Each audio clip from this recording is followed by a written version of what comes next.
Welcome back to the Bitcoin Layer. Today we have a very special guest in James Lavish. James is a chartered financial analyst, a reformed hedge fund manager, and author of the acclaimed and quickly growing The Informationist Newsletter, found at jameslavish.substack.com. James, how's it going, man?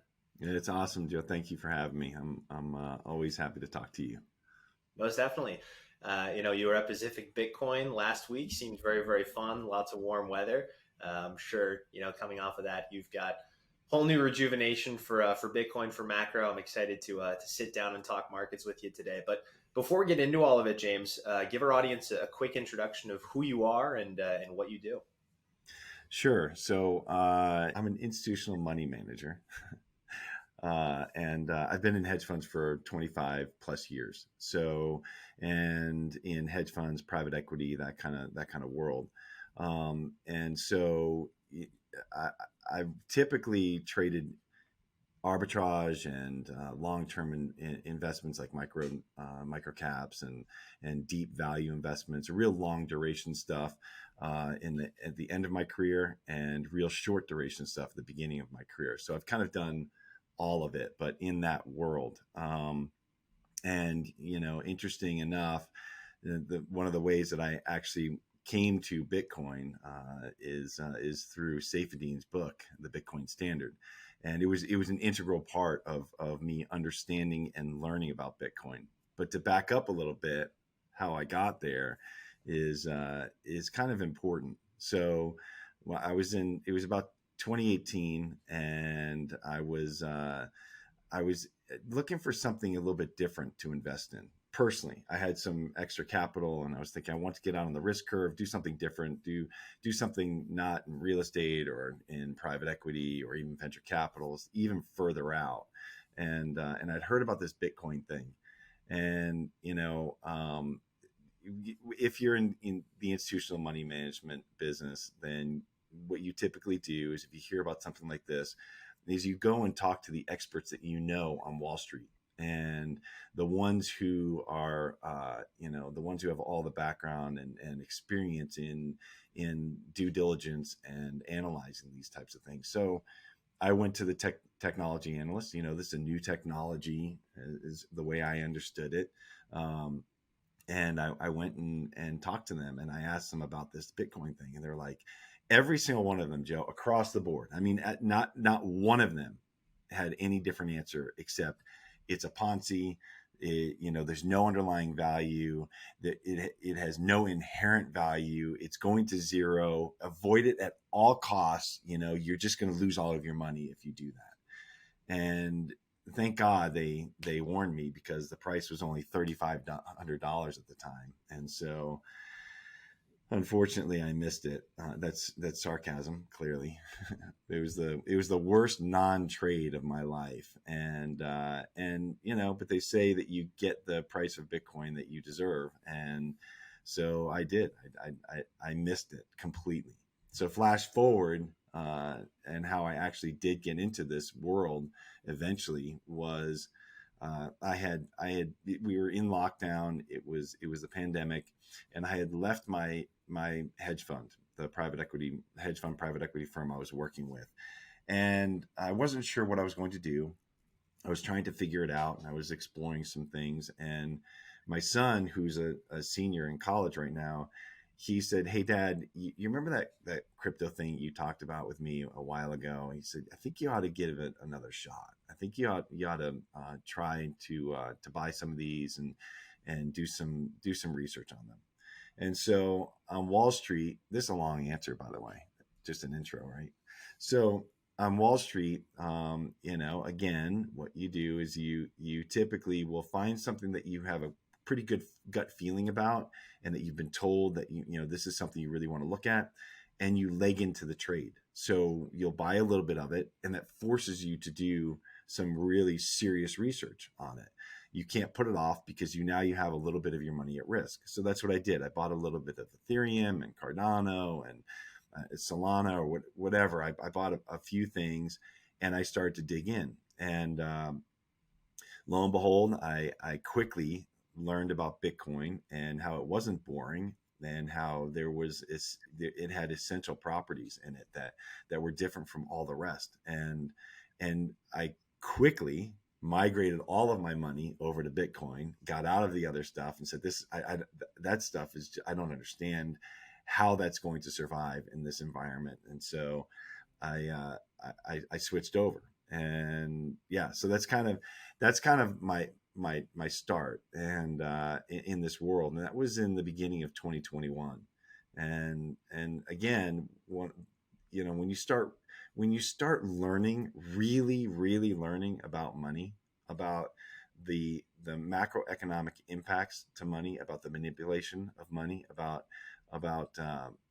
inflation, about yields, about counterparty risk. And I know all of these things. I've lived them for a very long time. But I was entrenched in that old world thinking. I was entrenched in that fiat standard where it had benefited me, and I was used to it, and it was very difficult for me to get outside of that thinking.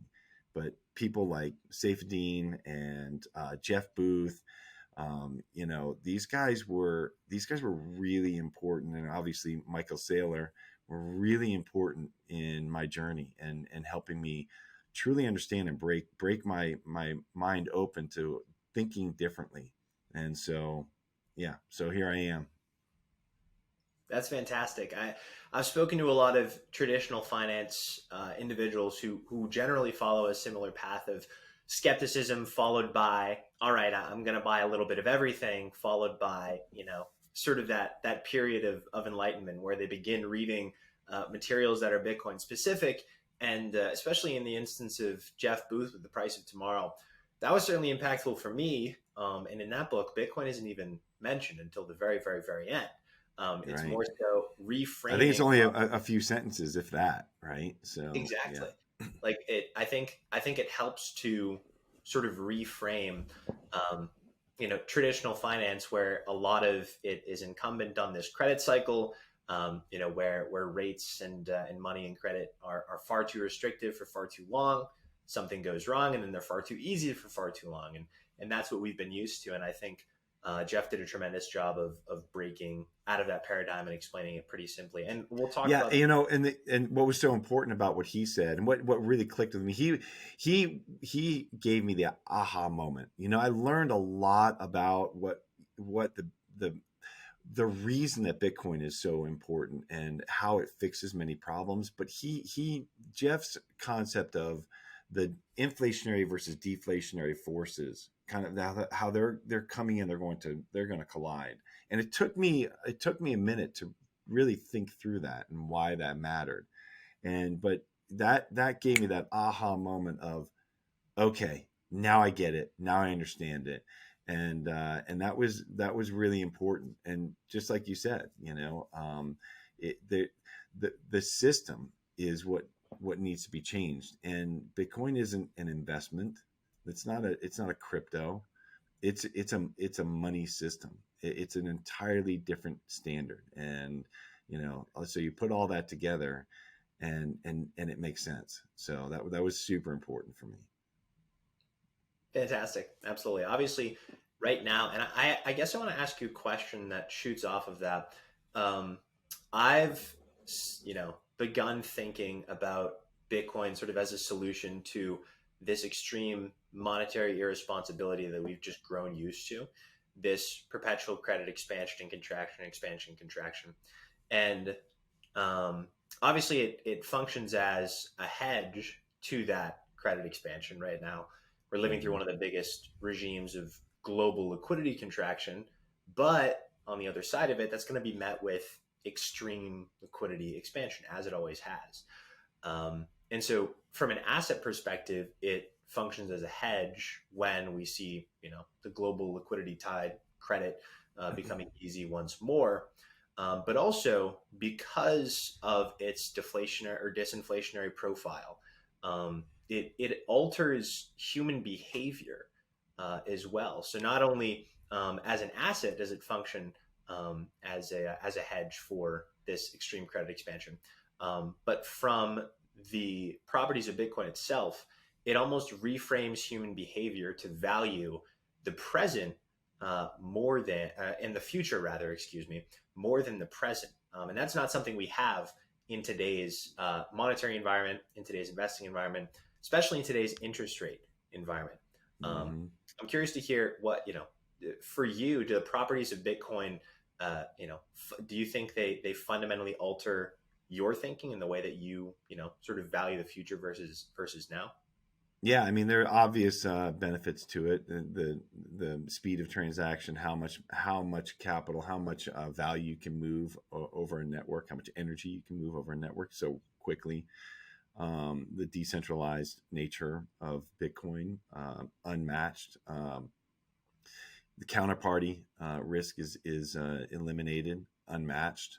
So those are important. But you just hit on something that's this is why what you just said. This is why I'm so passionate about it, because what we have right now, the system that we have right now, and again, I didn't see this. I lived it, I knew it, but so many people in my world think, oh yeah, 2% inflation, that's normal. It's not normal. That's absolutely not normal. It's stealing your work from you every single year, unless you somehow negotiate out a raise that is as high as or more than that, and beyond the value, the increased value you're giving your company every year. And so I realized that this will help people truly live, like you said, for the future without feeling pressured to buy something today because they won't be able to afford it later, or in order to match the growth of that money supply and the asset expansion that the asset price expansion every single year, so that's the problem is. And I posted something about this a few weeks ago, and I want to remember exactly what it is, but I believe that the tweet was, and you'll be able to find it, maybe put it up in the show after you edit this. But I believe that the tweet was, at 5% inflation after 5 years, you either need a 28% pay raise, or you have to work an extra 44 hours a week to match what you were making, just to match that. If you're working a typical 40-hour work week, you have to work an extra 44 hours a month in order to match that. So you have to have an extra full week plus just to match the 5% inflation for 5 years. And we all know that we're already over 5% inflation for the last couple of years. And we've seen the CPI reports and we've pulled them apart, and it's nowhere near reality. They manipulate that to look better than it really is. And honestly, what we're seeing now is exactly what you said, is the expansion of debt in this nation is going to require negative real interest rates. So what does that mean? That means that the inflation rate has to be higher than the nominal interest rate, your benchmark interest rate. So if you're using the 10-year treasury, which is around 4% right now, well, if you have inflation that's 2%, that's not that hurts the treasury's debt position. They need inflation to be higher than that.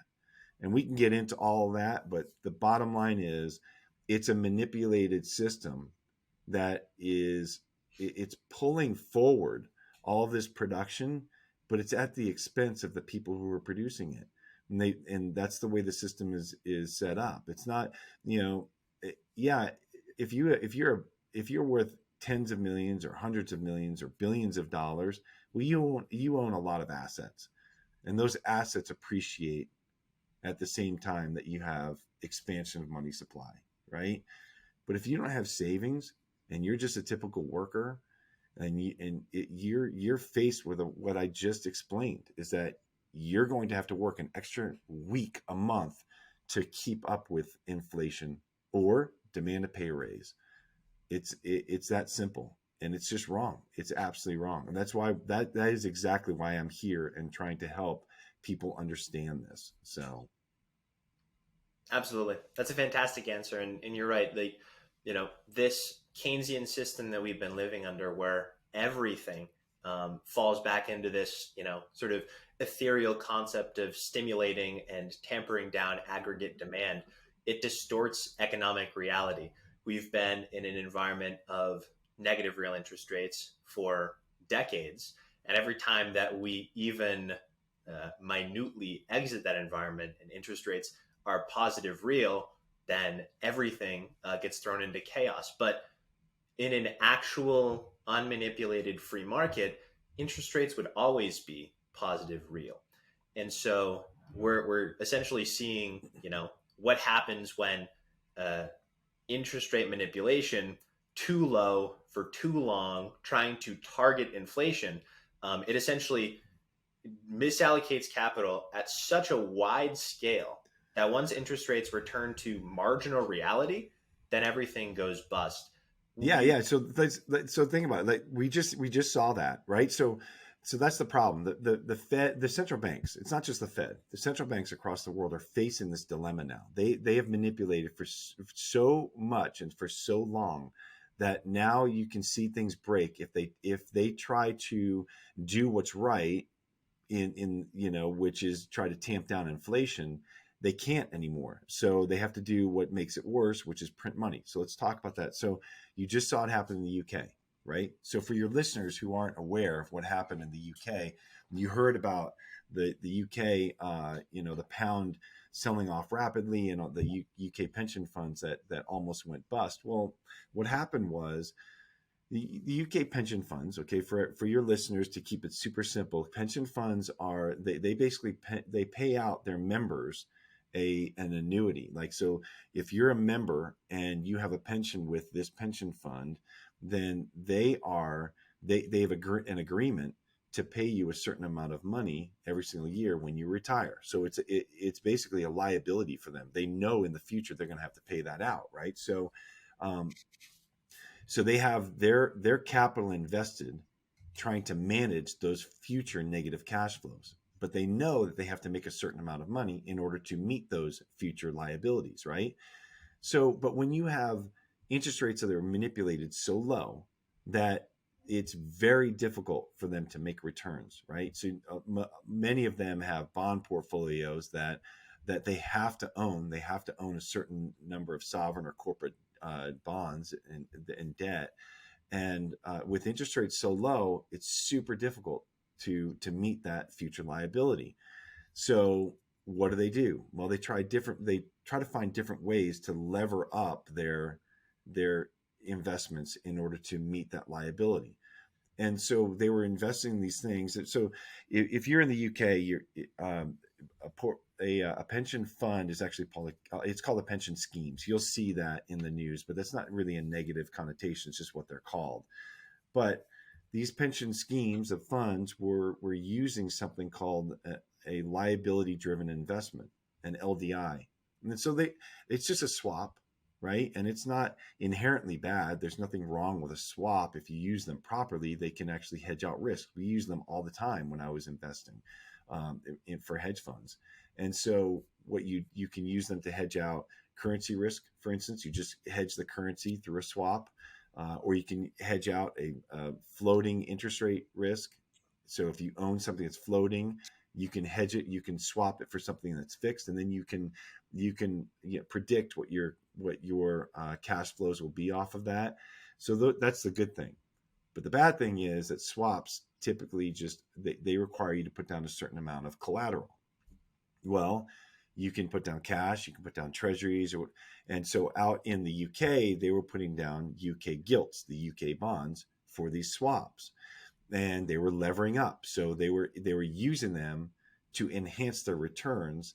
So if you were getting a 4% return on your bond portfolio, there's no way. So if they were getting a 1.5% return on the bond portfolio, and they lever that up, 4 times, so now you're getting 6%. Well, you're getting closer to your liabilities, and you mix that in with your portfolio, you're getting there, right? So, but if you're levered up 4 times, that means you only have 25% collateral. Okay, we'll keep it simple. But the bottom line is, what happened was they had a new Treasury minister come in, and he announced, as a huge surprise, hey, we're gonna cut taxes. One of the biggest tax packages ever, and we're going to raise entitlements. We're going to raise spending, and the market absolutely freaked out. They were like, the bond market in the UK freaked out. They're like, where is this money going to come from? And that just means that there's additional risk on these UK gilts, on those UK bonds, the gilts of the government bonds.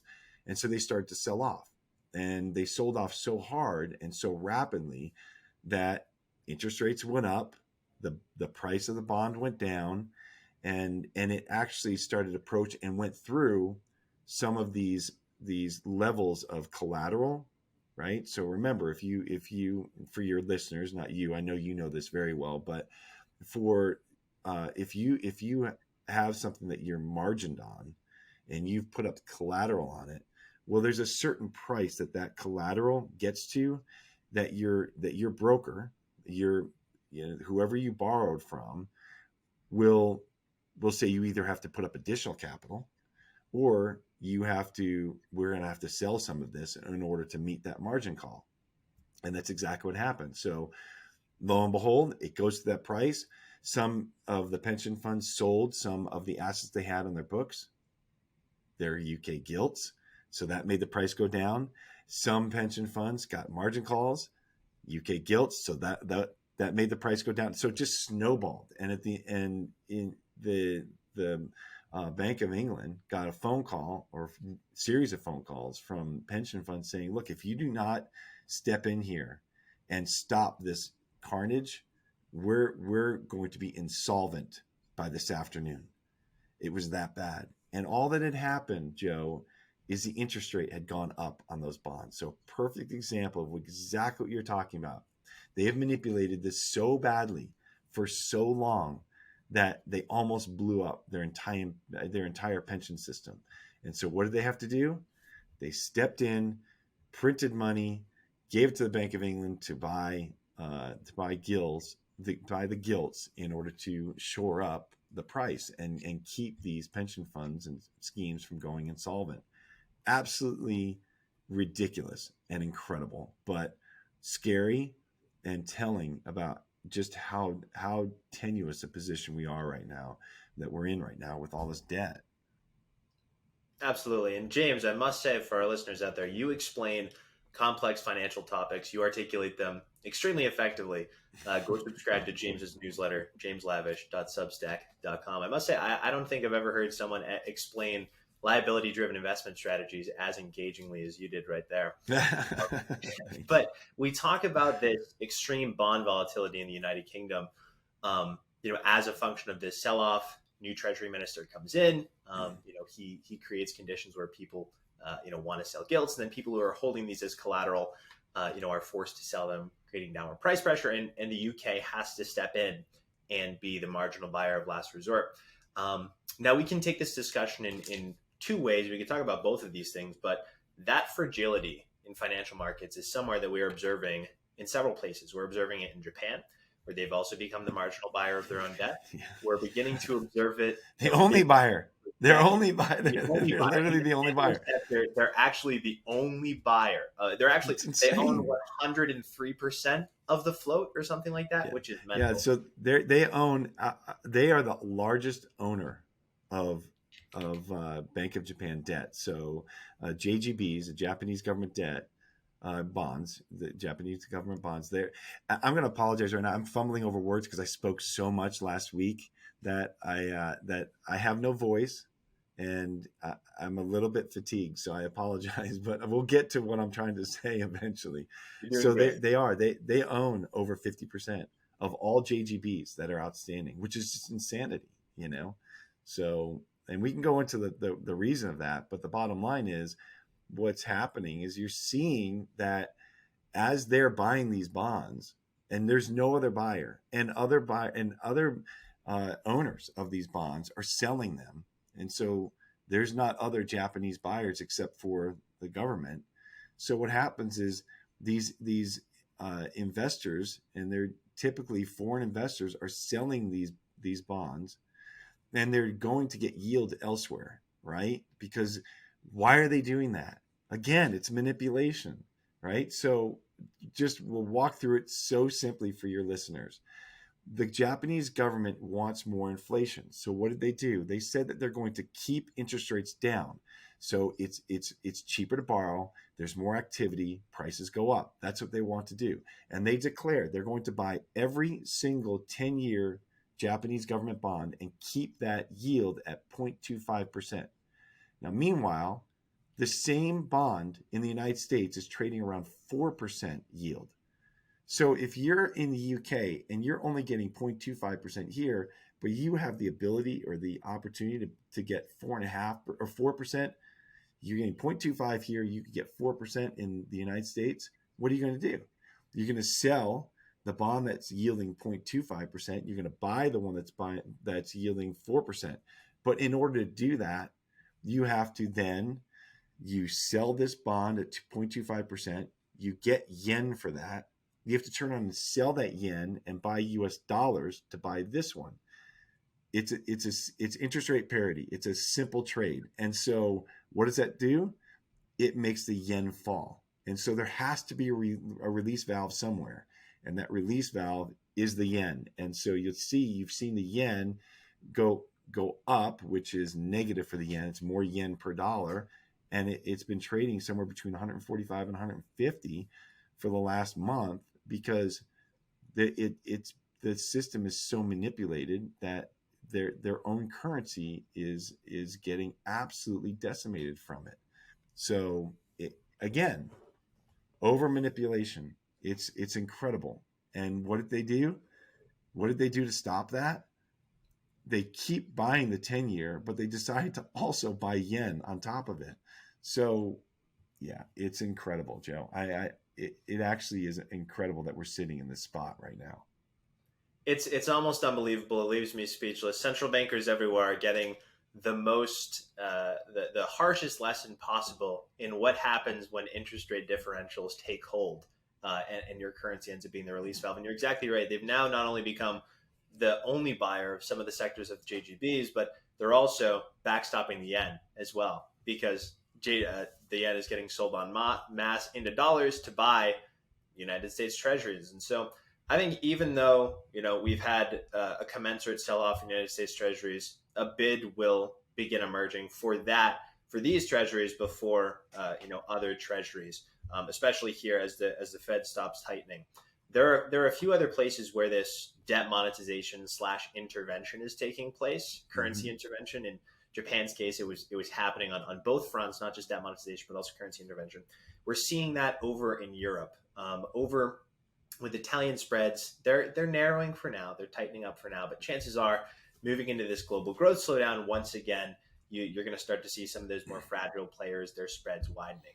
Now, the EU, the ECB specifically, Madame Lagarde, extremely intelligent central banker, right?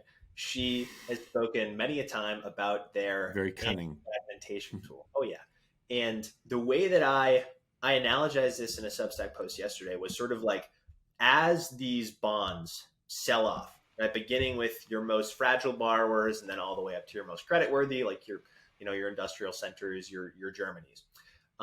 It's sort of like plugging holes in a boat. If your boat's sinking, one hole shoots up here, another hole shoots up here, another hole shoots up here. And what Europe has decided to do is they'll say, okay, I'm gonna go buy X amount. I'm gonna create a liquidity facility for this amount of Italian debt over here. But then all of a sudden, what happens? This debt starts selling off in another peripheral country, right? Let's say Portugal. So they backstop that debt. And as they're plugging all these holes, the boat's still sinking, but all they're doing is debasing their currency and devaluing the value of their currency. The only way that they can stop is by intervening across all of their government bonds. So I don't know if you have any thoughts there. No, it's a great, and just to take it one step further, I think it's even worse is that the strong countries that are in the union and that are part of the Eurozone, they're the ones who are getting hurt by this, right? So I wrote about this recently, and there's a payment system in Europe. It's called Target 2. I mean, we have a similar thing here in the United States, but ours is it's called the inter-district settlement account or something. So you never hear about it here because it's not a big deal. But Target 2 you're starting to hear about, and you're going to hear more about it, because the problem is Target two is how the national central banks, so the Italian central bank and the Spanish central bank and the French and the German, they all will settle transactions with each other, but they do it through the ECB as an intermediary, right? And so what happens is, as one country needs to borrow money from another, then they'll settle it, and they're just keeping this running tab of who is, it's just their books of checks and balances, who owes who what. And if you look at it now, the rest of the countries, and there's a couple that are actually also owed money, but I think it's Luxembourg and Germany are the ones who are owed the most, but Germany's owed far beyond anybody else. They're owed over $1 trillion. It's up to like $1.2 trillion that they're owed, and they're owed it from those other central banks. Okay, well, we do that here. I mean, we have our 12 district banks, and if Atlanta owes New York, well, they to keep a running tab of that, and then they settle. Intermittently they settle those balances. But the problem in Europe is they never settle it. There's no function to settle this. So even the ECB owes Germany over $350 billion. And so why is that? Because what else is run through this system is all that monetary policy. So if the ECB goes out and buys Italian 10 years, and they don't have cash on their balance sheet to do it, well, they can borrow from Germany to do that. And so they're just running up this tab. And as they're doing this, it's getting worse and worse. And Italy has a negative almost $700 billion balance at the same time that Germany has a positive $1.2 trillion balance. I mean, eventually Germany's just going to get fed up with it and say, that's it. We can't be big brother to everybody forever. We can't be the only parent in the room. So if you're not going to have austerity, you're not going to fix your spending problems, you're not going to, fix your deficit issues, we can't continue to carry everybody forever. So it's just draining their resources. So at some point, they're just going to walk.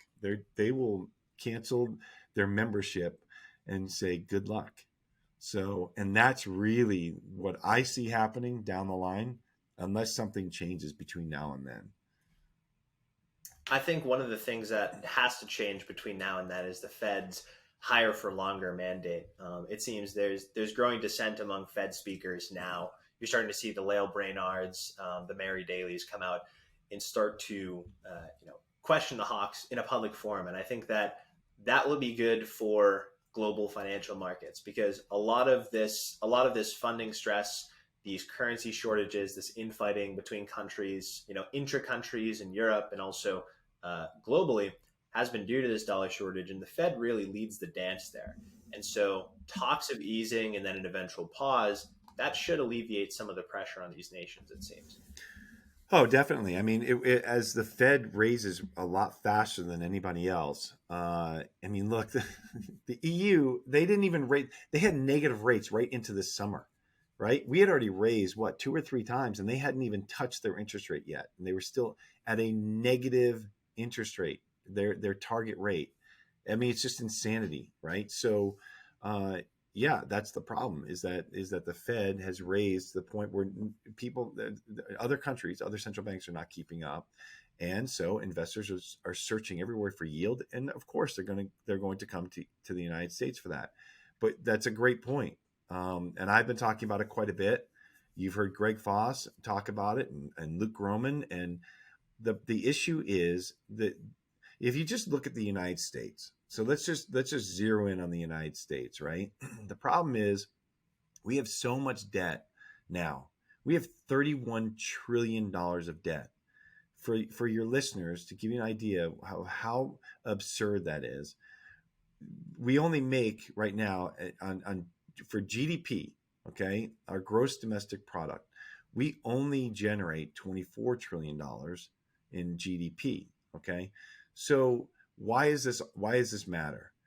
Well, your interest payments on that debt, that $31 trillion of debt, is approaching $700 billion a year. Actually, I think that's exactly where it is now. Okay.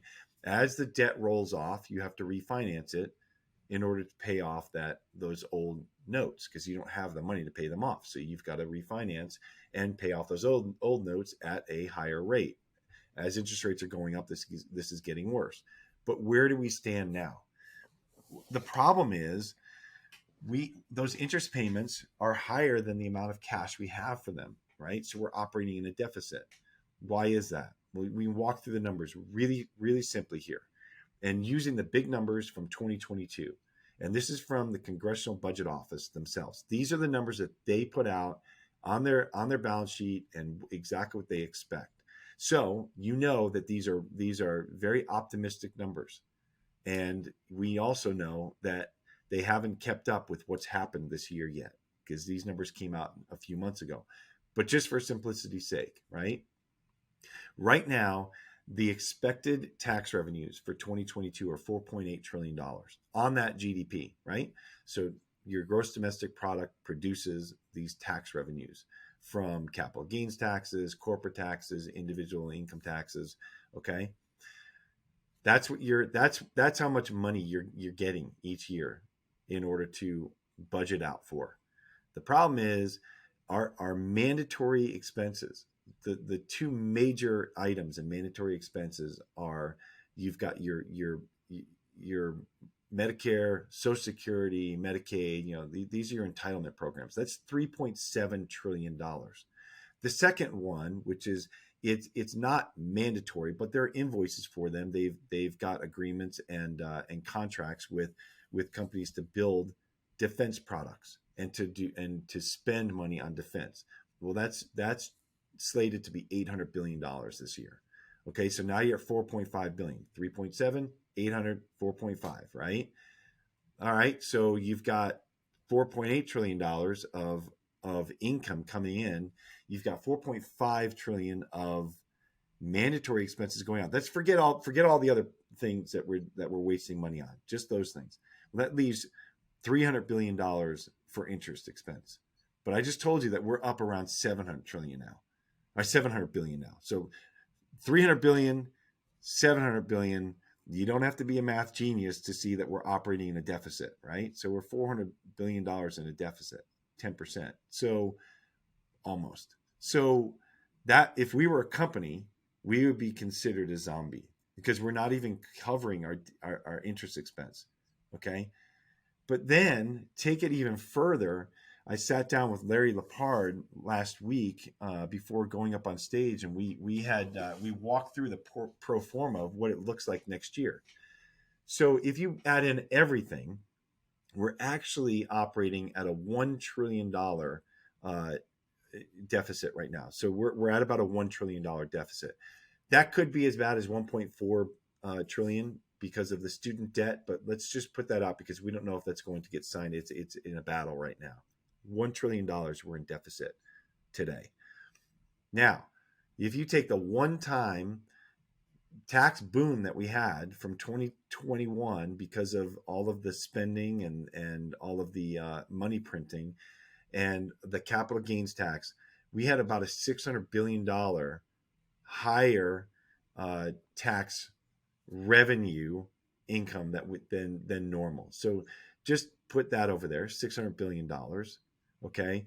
And then we have, about, if you do out the math, it's about a $400 billion interest expense increase so far. So that's $1 trillion. And then you add in the cost of living adjustment that we're putting on Social Security. Well, that's another $150 billion.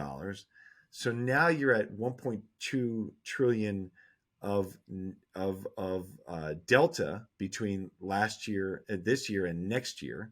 So the 1 trillion plus that 1.2 trillion, now you're at 2.2 trillion. Okay. But we're heading into a recession, Joe, right? So as we enter into this recession, the last two major recessions in 2000, 2008, you had about an 8 to 12% decrease in tax revenues and about an 8 to 12% increase in social services, right? Expenses, right? So if you just take the middle point of those, about 10% of each, you're talking about another $800 billion. So where does that leave us? That's at 1 trillion that we're currently running, and an extra 1.2 trillion of the pro forma for next year. Plus, if you factor in that negative impact from a recession, now you're at $3 trillion. So where do you get all that? Where do you get that $3 trillion? You Issuing new issue debt. more bonds. That's right. You issue more debt. So what happens to your interest expense? It goes up. It gets even worse than it was before. And this is exactly what we call a debt spiral. A debt spiral that you can't get out of. It's just like if you're I've given this example before. If you're a single parent and you're struggling to make ends meet, you've got 2 jobs, but you've got your mandatory expenses. You've got your mortgage or your rent, you've got your car payment, you've got your food, you've got your gas, like these things that are, you've got to feed your kids, you got to get them to school, and you've got to get to work. Okay. So those are things you can't take out. And if you're not making enough money to meet all of those expenses, especially in this, high inflation environment, what do? Well, if you're a parent, you'll do anything you can. You'll get that extra job, but if you can't get another one, if you don't have any more hours, you're gonna take out a credit card, and then you're gonna have interest on those credit cards. And next thing you know, that credit card's gonna fill up, and you have to take out another credit card, and that interest is gonna go up because now your credit rating is gonna go down. So the interest rate is gonna go up, and it's gonna get worse, right? And so you're in a debt spiral. So going back to your original analysis, which I agree with you 100%, you and I have talked about this quite a bit online and in our various posts and tweets. But what do? If you're the United States government and those interest rates are going up, and you have this deficit that you can't meet, and you're issuing more bonds at that higher interest rate, first thing you're going to do is you're going to try to stop the inflation from getting out of control.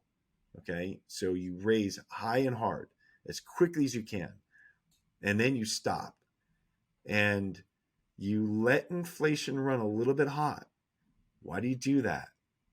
Well, because if you let inflation run hot and you let it run 4, 5, 6%, well, then that GDP that we just spoke of, that is your tax base, like that's where you're going to get your taxes from. Well, it goes up in nominal dollars. Right? So it's a bigger amount of money. Well, then you get a higher tax clearance from that, right? So your revenue is higher. And then you don't have to issue quite as much debt because you're meeting a little bit of that margin. So you don't have to issue quite as much debt in the future, and you can pay down some of that past debt. And so it's just like if I gave you $100 today and you walk down to Starbucks, you could probably buy 25 coffees, 20 coffees. Okay. Now 10 years from now, if you pay me that $100 back, how many coffees do you think I can buy with that? Not that many, right? Maybe 2 or 3 at this point, right? So it's a way to inflate those, using cheaper future dollars in order to inflate away your past debt. And that's what I feel like they're going to have to do. They're going to have to raise rates quickly, make sure that inflation doesn't get out of control, and then stop, and then back off, and so they don't cause too deep of a recession, kill GDP instead of helping it run hot, and pay down. They'll just deflate away that debt. So it's a cycle. Or it's called inflate. It's called inflating away your debt. But yeah, you know what I'm saying.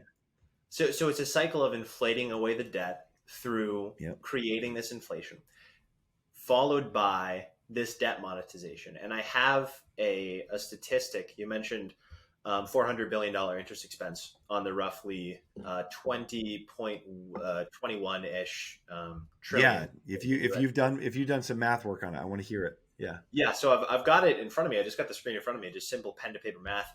The weighted average fixed coupon is 2% basically, and it's got a weighted average maturity of 10 years from now, right? So if the 10-year note right now is 4%, and the average coupon on the debt is 2%, right? That $400 billion interest expense, that's getting doubled, right? And so who is going to, and so they've got it, where our tax revenues are going down, right? So have to make that up somehow. So you have to issue more debt to raise.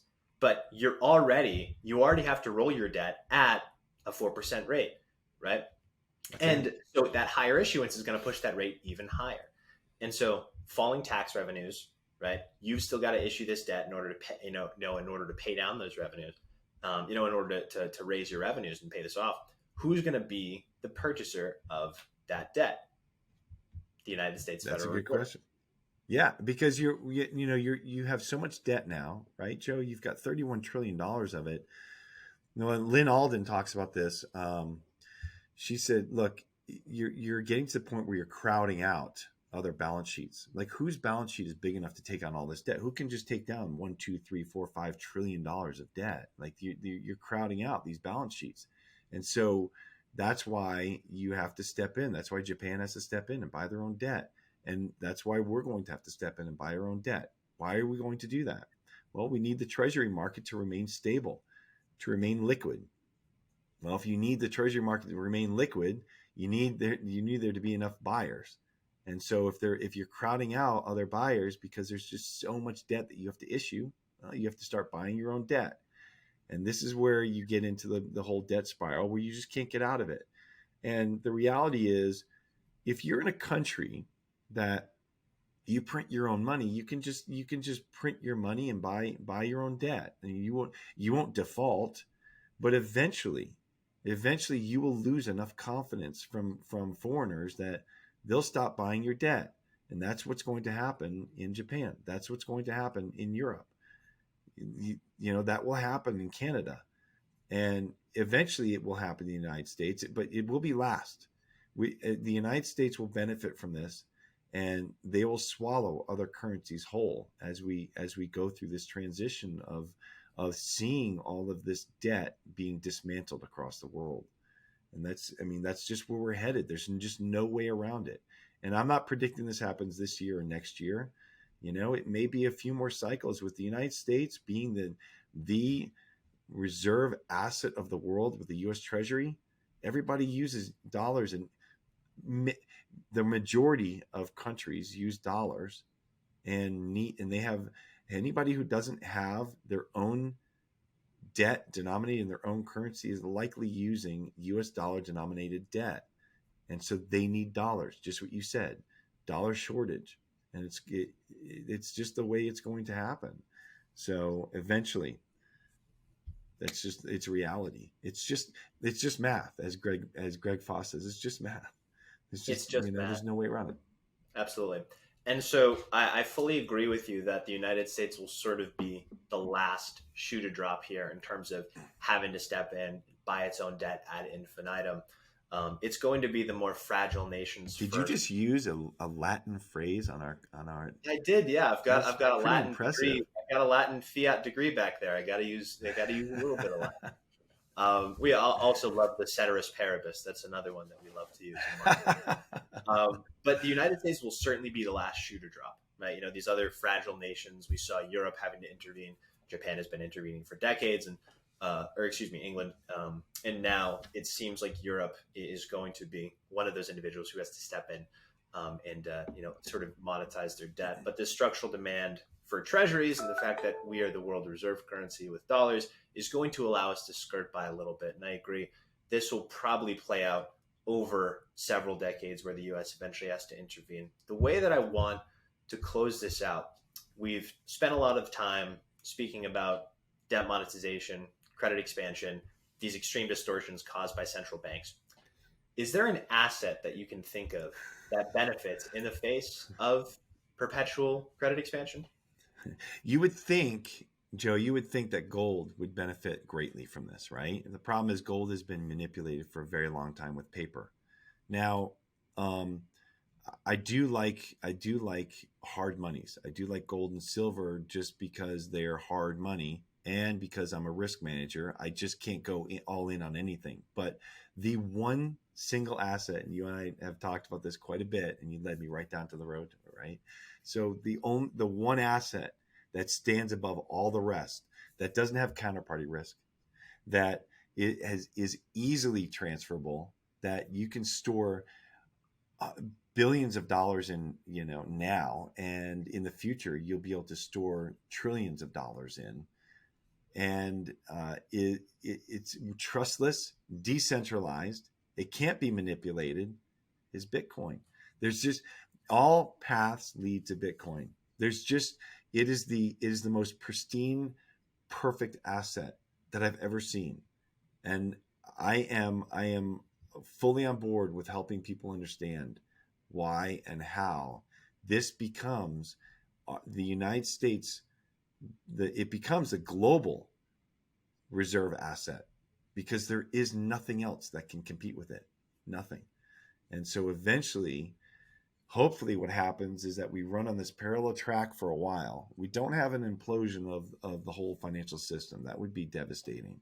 That would be pretty traumatic for the entire world. But instead, we run on this parallel track, and eventually Bitcoin becomes the thing that central banks adopt in order to be the reserve asset. And it solves so many of the problems that we're seeing. So that's the hope. And that's why I'm actually optimistic. If we didn't have Bitcoin right now, I would be miserable. I would be so worried about my family and my savings and, all of the work that we've done for all these years. I'm a lot older than you, and I don't have, decades and decades and decades to save up in order to make sure that my family and I are taken care of into my old age and into their future. But now we do. And it's Bitcoin, period. Fantastic. At the Bitcoin layer, we tend to share that exact belief that Bitcoin, through time, obviously it's trillions of liquidity away from it, but it will monetize into a base layer reserve asset, that alternative for individuals, for corporates, and eventually sovereigns. James, this was a fantastic rip. Where can people find you? You can find me on Twitter. I'm always active there. It's just James Lavish. And like you said, I have a newsletter that comes out every single Sunday. It's called The Informationist, and I just take one financial concept or topic, and I break it down super simply for anybody to understand. Break through the opaque system of finance, high finance, and institutional investing, and help people understand about money. And I don't hammer it over people's heads, but most everyone gets the same conclusion that you and I did today, and that's the point. So, and then finally, if you want to learn about money and you want to learn about how Bitcoin is the answer from another place outside of the Bitcoin standard and the fiat standard, the Bitcoin layer, that I helped start this learning website called the Looking Glass, lookingglass.com, and you can find it on my Twitter handle. You can find it right there under my profile, and it's lookingglasseducation.com. I want to make sure we get the right link for everybody, and it's a great way to learn about money, the history of money, and do it on your own time. And and I think it complements Saifedean's work nicely. So it's free, and you can do it in your leisure. Or leisure, however you pronounce that. However you pronounce it. Fantastic. Well, special thanks to our sponsor, Voltage. Voltage is an enterprise-grade provider of Bitcoin and Lightning infrastructure. Learn more and set up a node in less than 2 minutes today at voltage.cloud. James, hope to have you back on again soon. This was a fantastic conversation. I think our viewers got a whole lot out of it. Again, you're one of the best explainers in the space when it comes to articulating complex financial topics simply. Thank you, Joe. I'm happy to be here, and I'd love to come back anytime. Most definitely. Talk soon. I mean.